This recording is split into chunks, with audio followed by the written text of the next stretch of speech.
میرے حبیب کریم سید عالم صلی اللہ علیہ وسلم نے فرمایا، اللہ کریم نے بندے کو، مخلوق کو پیدا کرنے سے پہلے جو تحریر سب سے پہلے لکھی تھی نا، اللہ نے اپنے پاس جو جملے سب سے پہلے لکھے تھے بندے بنانے سے بھی پہلے، وہ فکر یہ تھے کہ ان رحمتی سبقت اعلی غضبی، رب کریم نے لکھا تھا بے شک میری رحمت زیادہ ہے، میرا غضب زیادہ نہیں ہے۔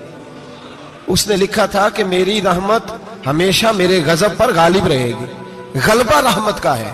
سنیں، بڑی پیاری حدیث، بڑی خوبصورت حدیث، کنز المال میں دیگر کتب احادیث میں ہے۔ حضرت ابو ہریرہ رضی اللہ تعالیٰ عنہ فرماتے ایک بابا جی نبی پاک کی بارگاہ میں آئے، اور جب وہ واپس جانے لگے تو میں نے عمر پوچھی تو عمر تھی 96 سال۔ کہتے ہیں بزرگ جب آئے نا تو یہ بھویں جو ہے نا ان کی سفید ہو کے تو یوں آنکھوں پہ آ گئی، بڑی چھڑی بابا جی نے پکڑی ہوئی اور دونوں ہاتھ پکڑ کے نا چھڑی کے اوپر جھکے ہوئے ہیں ایک جانب، قربان جاؤں۔ کہتے ہیں جب وہ بزرگ مسجد میں داخل ہوئے تو میرے رسول نے کھڑے ہو کے استقبال فرمایا، کھڑے ہو، اور نبی کریم صلی اللہ علیہ وسلم نے آگے بڑھ کے بابا جی کو بازو سے پکڑا اور بٹھایا۔ حضور بیٹھ گئے، کہا بزرگوں کیسے آئے ہو؟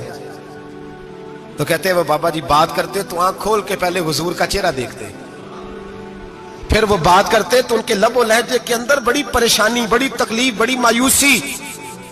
عرض کرنے لگے یا رسول اللہ، حضور زندگی ساری گناہوں میں بیت گئی ہے، حضور غلطیاں ہی غلطیاں، یاد ماضی عذاب ہے، یا رب چھین لے مجھ سے حافظہ میرا۔ اے اللہ کے رسول بڑی لمبی فہرست ہے، پاپ ہی پاپ ہے، کالے سیاہ دفتر ہے۔ یا رسول اللہ صلی اللہ علیہ وسلم جب پلٹ کے دیکھتا ہوں حضور مجھے نیکی دکھائی نہیں دیتی۔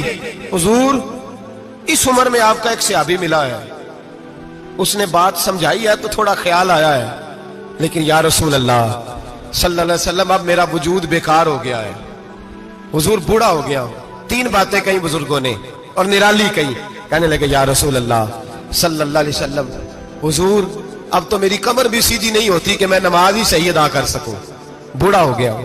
یا رسول اللہ صلی اللہ علیہ وسلم اب میرے اندر طاقت نہیں کہ میں محنت مزدوری کر کے صدقے اور خیرات دے سکوں۔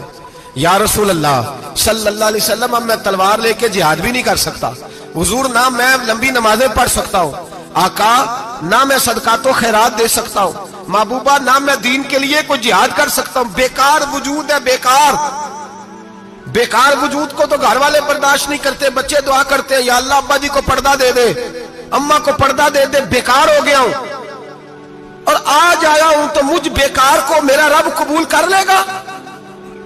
آج کلمہ پڑھوں تو بیکار ہوں، کسی کام کا نہیں، نہ نماز نہ صدقات نہ جہاد، قبول کر لے گا؟ حضرت ابو ہریرہ فرماتے ہیں جیسے برسات میں بارش کی جھڑی لگتی ہے، یوں مصطفیٰ کی آنکھوں سے جھڑی لگ گئی، حضور کھل کے روئے، کھل کے۔ اور میرے حبیب پاک نے فرمایا بزرگوں بڑے مجاہد ہیں، دین کے لیے جہاد کرنے والے بڑے ہیں، رب کریم کو آپ کی تلوار کی اتنی حاجت نہیں، اور فرمایا اس کے خزانے کوئی خالی تو نہیں کہ آپ ہی گویا صدقہ دیں گے تو بھرے جائیں گے، اور فرمایا پھر رب کریم کی شان میں اضافہ نہیں کرتی عبادتیں، وہ تو بندے کو نفع دیتی ہیں۔ میں بزرگوں نہ آپ جہاد کریں نہ آپ صدقات دیں، لا لمبی نمازیں پڑھیں، آپ صدق دل سے آ جائیں، اللہ کے رسول کا وعدہ ہے رب آپ کو بغیر حساب کتاب جنت عطا فرما دے گا۔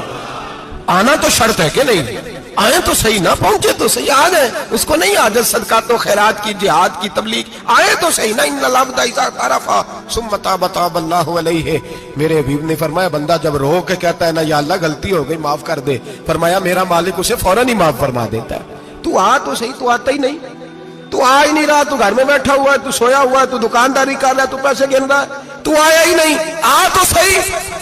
بلکہ میرے نبی پاک فرماتے ہیں جب اللہ پاک کا بھاگا ہوا غلام آتا ہے پھر تو اللہ زیادہ راضی ہوتا ہے، پھر تو اللہ زیادہ راضی ہوتا ہے، زیادہ راضی ہوتا ہے، تو آ تو صحیح، پہنچ تو صحیح۔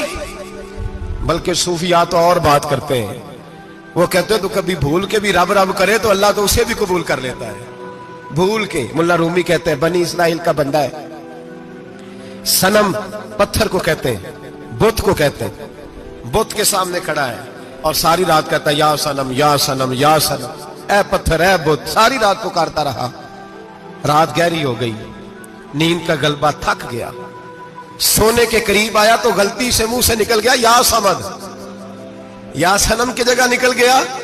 رب کریم نے فرمایا جبریل دوڑ کے جا، جو مانگتا ہے اسے دے دے. حضرت جبریل عرض کرتے ہیں مولا بھول کے تیرا نام لے رہا ہے, بھول کے لے رہا ہے.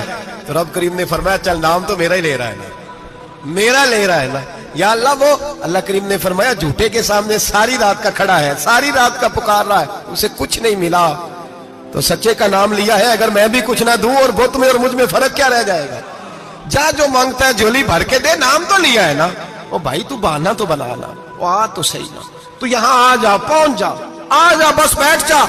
اس کی بارگاہ ناز میں حاضر تو ہو نا, تجھے فرصت ہی نہیں. تو یاروں کے لیے ٹائم نکالتا ہے, بازاروں کے لیے ٹائم نکالتا ہے, گلیوں کے لیے ٹائم نکالتا ہے, چوکوں چوراہوں کے لیے ٹائم نکالتا ہے, ہفتے میں ایک دن ہوٹلنگ کے لیے بھی جاتا ہے. لیکن کبھی چھپ کے 2 نفلوں کی تجھے توفیق نہیں ہوتی. اور میں کئی دفعہ کہہ چکا ہوں, جس بندے کو بغیر عبادت کے رزق زیادہ ملنے لگ جائے اس پر آزمائش ہوتی ہے رب کریم کی. اللہ فرماتا ہے اس کو پیسے دو, اسے آنے نہ دینا, اس کو چل پیسے دوڑ جا. لوگ سمجھتے ہیں میں بڑا ذہین و عقل مند ہوں, دیکھو میں اپنی ہوشیاری سے, چلاکی سے آگے نکل گیا. تو آزمائش ہے, یہ تو آزمائش ہے رب کریم کی طرف سے, یہ تو اس کی خفیہ تدبیر ہے. میرے بھائی اس کی بارگاہ ناز تک جو آ گیا, آنا تو ہماری ذمہ داری ہے کہ نہیں. پھر اس کی رحمت آگے بڑھ کے استقبال کر لیتی ہے, پھر اللہ کا فضل اس کو تھام لیتا ہے اس بندے کو. اور خدا کی رحمت کتنی زیادہ ہے. میرے حبیب کریم سید عالم صلی اللہ علیہ وسلم نے فرمایا اللہ نے اپنی رحمت کے 100 حصے کیے. حضور فرماتے ہیں ایک حصہ اللہ نے دنیا میں نازل کیا ہے. کتنا؟ ایک حصہ. فرمایا یہ جو ماں بیٹے سے پیار کرتی ہے, باپ بیٹے کے لیے مزدوری کرتا ہے, جو بہن بھائی کے لیے روتی ہے, یہ جو بیوی شوہر کے لیے دعا مانگتی ہے, یہ جو بچے ماں باپ سے پیار کرتے ہیں, فرمایا یہ اس ایک رحمت کا نتیجہ ہے, ایک رحمت کا نتیجہ. تو صحابہ کہنے لگے یا رسول اللہ وہ 99 کدھر ہیں؟ نبی پاک نے فرمایا رب کریم نے سنبھالی ہوئی ہے, قیامت کے دن تمہیں عطا فرمائے گا. ابھی تو ایک نازل کی ہے, ابھی اللہ نے. حضرت یوسف علیہ السلام کے زمانے میں قحط ہو گیا, تو جناب یوسف علیہ السلام نے, کیونکہ آپ اللہ کے نبی تھے پہلے سے جان گئے قحط ہوگا, تو حضرت یوسف نے گندم پہلے سٹاک کر لی تھی بہت زیادہ. باقی علاقوں میں جب قحط پڑا نا, اب سب لوگوں نے مصر کی طرف رجحان کیا گندم لینے کے لیے. تو حضرت یوسف علیہ السلام نے نا شہر کے دروازے پر بندے کھڑے کر دیے. فرمایا جو بندہ آئے نا اس سے 2 سوال پوچھنا. جو آئیں گے لوگ گندم خریدنے, جو آئے 2 سوال پوچھنا. ایک پوچھنا کہاں سے آیا ہے, اور ایک پوچھنا لے کے کیا آیا ہے. ایک پوچھنا, سمجھ آ رہی ہے بات, اور دوسرا پوچھنا کہ لے کے سونا لے کے آیا ہے, چاندی گندم خریدنی ہے تو کیا چیز لے کے آیا ہے, کہ نگد پیسے لایا ہے, یہ پوچھ لینا. جو آئے 2 باتیں پوچھنا, ایک پوچھنا کہاں سے آیا ہے, اور دوسرا پوچھنا کیا. ایک روایت میں 3 سوال بھی ہیں, لیکن فرمایا پوچھنا 2 سوال ضرور.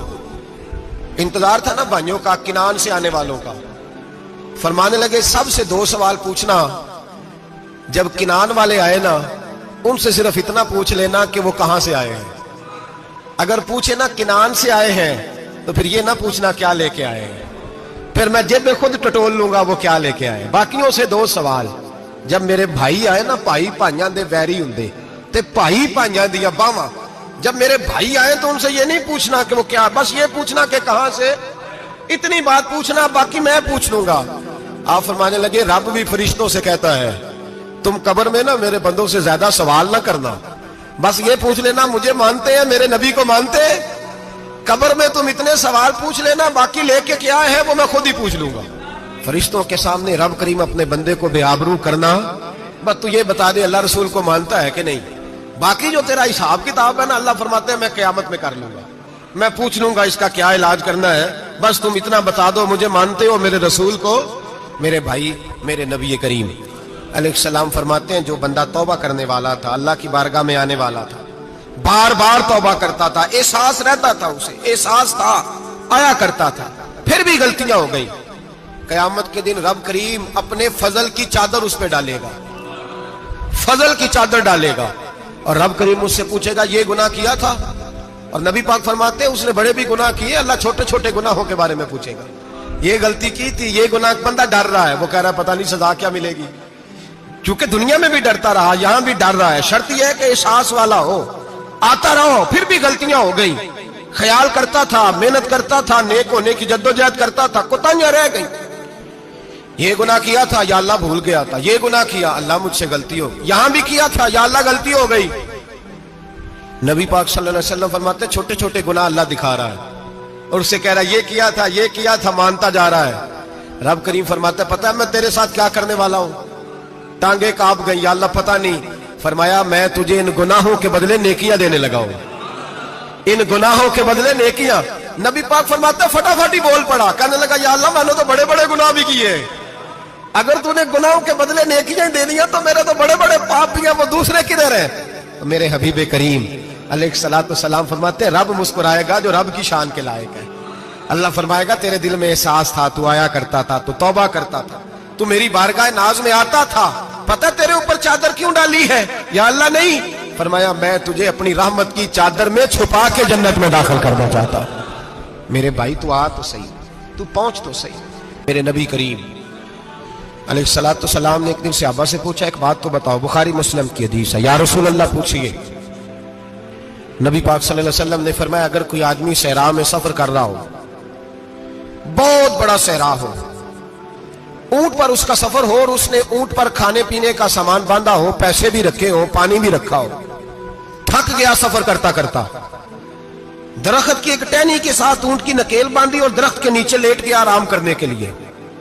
اللہ کے حبیب فرماتے ہیں اچانک اس کی آنکھ لگ گئی، جب جاگا تو اس نے دیکھا کہ اونٹ تو غائب ہو گیا ہے، اب نہ کھانا ہے، نہ پانی ہے، نہ پیسے ہیں، اور صحرا بڑا لمبا ہے، پیدل سفر بھی نہیں کر سکتا۔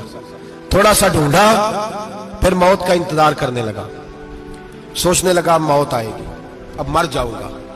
اللہ کے محبوب فرماتے ہیں تھوڑی دیر گزری، جب بالکل مایوس ہو گیا تھا تو اچانک نظر پڑی تو اونٹ اس کا سامنے کھڑا تھا۔ نبی پاک سے عباس سے پوچھتے ہیں بتاؤ، اس کی کل کائنات اجڑ گئی تھی، راز ضائع ہو گئی تھی، ہر شے لٹ گئی تھی، دوبارہ اسے مل گئی ہے، بتاؤ اسے کتنی خوشی ہوگی؟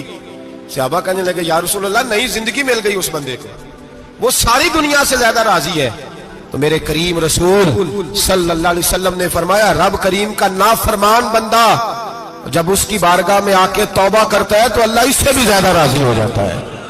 نافرمان جب آ کے کہتا ہے یا اللہ معاف کر دے آئندہ نہیں کرتا، میں اللہ تو راضی ہو جاتا ہے۔ اور حبیب پاک علیہ السلام فرماتے ہیں وہ اتنا کریم ہے، جب بندہ اپنے رب سے صلح کر لیتا ہے، توبہ کر لیتا ہے، تو اللہ زمین کو کہتا ہے تو بھول جا میرے بندے نے گناہ کیا ہی نہیں، آسمان سے کہتا ہے تو بھول جا میرے بندے نے گناہ کیا ہی نہیں۔ پھر رب کریم فرشتوں سے فرماتا ہے کہ مٹا دو جو تم نے لکھا تھا، میں نے اپنے بندے کے ساتھ صلح کر لی ہے۔